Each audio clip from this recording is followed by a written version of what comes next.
Hello everybody and welcome to my channel. Today I have another comic review. I hope you enjoy. Incredible Hulk issue 133, titled Day of Thunder, Night of Death. It was written by Roy Thomas, penciled by Herb Trimble, inked by John Silverstein, lettered by Sam Rosen, and edited by Stan the Man Lee. This is the 971st issue in a Marvel Comics reading order. This comic has a cover date of November 1970 with an actual release date of August 11th, 1970. I read this first as the second to last issue in the Incredible Hulk Omnibus Volume 2. Some things to talk about this cover. 1. It reads Hulk, not Incredible Hulk, and the letters are just letters with no graphics that make the letters that spell out Hulk look like bricks.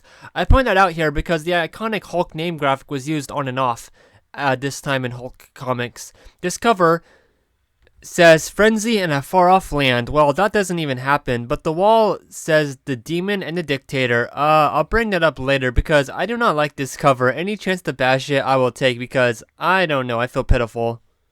The issue opens up with Hulk carrying a boy named Jim Wilson from the last two issues. He was a friend to the Hulk. Jim is now injured and needs medical help, but Hulk is, well, helpless to do that.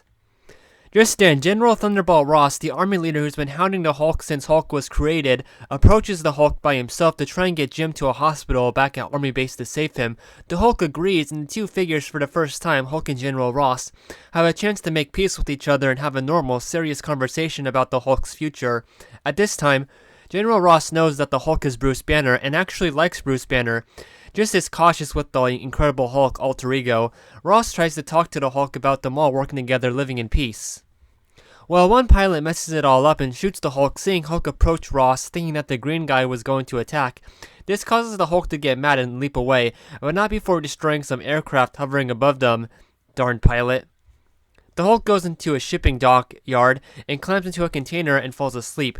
He stays in that container for 3 weeks, being transported to who knows where overseas.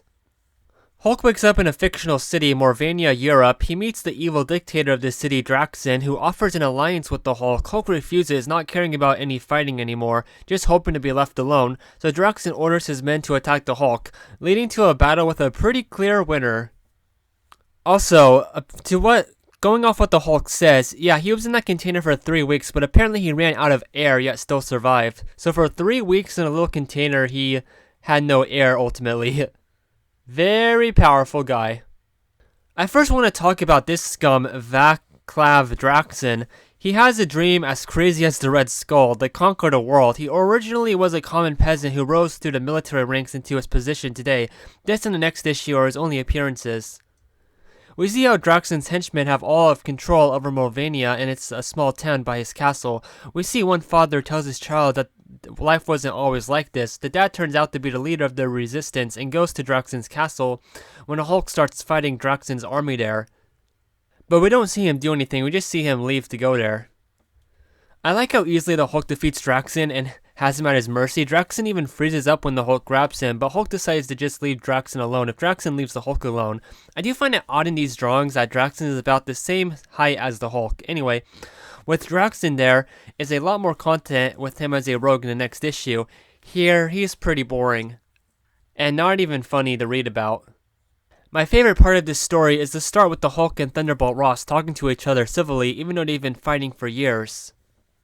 This issue is part 1 of a 2-issue storyline. Some trivia I got off of Marvel Fandom. The final panels of this issue showing a little girl Rachel picking flowers with the Hulk looming out of the foliage behind her is a visual allusion to a similar scene in Frankenstein in the 1931 film version.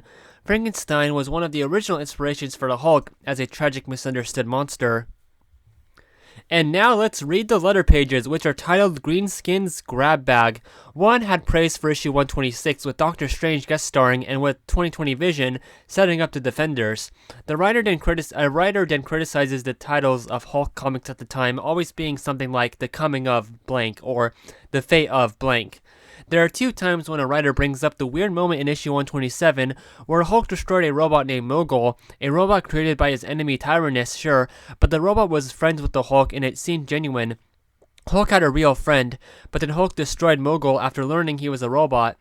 Yeah, I didn't like the ending of issue 127 either. The only reasoning the letter answers is the Hulk was confused. Someone brings up how in issue 125, Absorbing Man can turn human again whenever he wants, not just when he touches a person to absorb their skin. Like how in the story, Absorbing Man touches the Hulk and so then Absorbing Man turns green. The answer was that Absorbing Man, or he said that Absorbing Man should not have been able to do that, but it's answered that Absorbing Man can turn back to his human form whenever he wants to, which, yeah, I knew that as well. Maybe the reader didn't read a lot of Thor at the time. Someone questioned why Bruce Banner has normal pants, but then when he turns into the Hulk, they become purple. He has this theory that his pants get affected by gamma radiation when transforming, that's why they stay on and change color, which the creators agree with, say it's as good as reason as any. Maybe this reader wrote in and changed the Hulk mythos here because I'm pretty sure that's the comic accurate reason today. Last one. Someone brought up the idea of Hulk getting treated again with side effects that affect Bruce and the Hulk, which reminds me of how the Hulk's personality always changed a lot in his first 4 issues, when it came to Rick Jones being able to control the Hulk or Bruce Banner being able to control the Hulk's body, etc. And at the bottom, there's an ad for Fantastic Four issue 104. So yeah, ultimately, I didn't like this comic. I guess obviously when they say Demon and the Dictator, they mean Hulk and Draxon, but at this moment, I mean, if it was an early 60s issue about the Hulk, sure, calling him a demon, I guess that would work, but now I don't think it works at all, especially here, when at the start of the story, we see the Hulk work to stay out of fighting. Actually, he does that the whole issue. Wow, I don't like this cover. Though this issue really does do a good job trying to make the Hulk more relatable. One of the best I've read, actually. Just Hulk wanting to be left alone in peace. With that said, thank you for watching this little comic review, and I hope you enjoyed.